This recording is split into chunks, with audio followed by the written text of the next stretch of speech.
महाबलाय स्वाहा। ॐ नमो भगवते आञ्जनेयाय महाबलाय स्वाहा। ॐ नमो भगवते आञ्जनेयाय महाबलाय स्वाहा। ॐ नमो भगवते आञ्जनेयाय महाबलाय स्वाहा। ॐ नमो भगवते आञ्जनेयाय महाबलाय स्वाहा।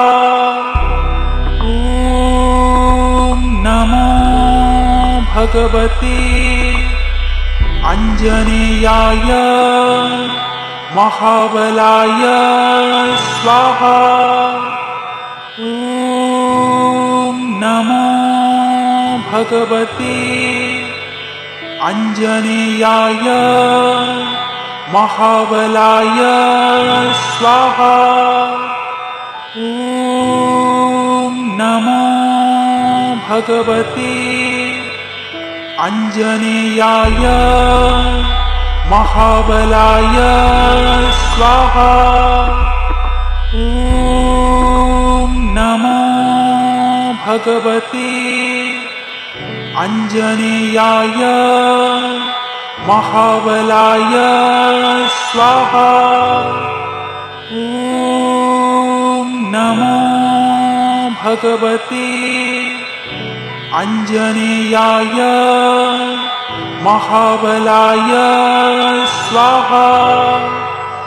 ॐ नमो भगवते आञ्जनेयाय महाबलाय स्वाहा।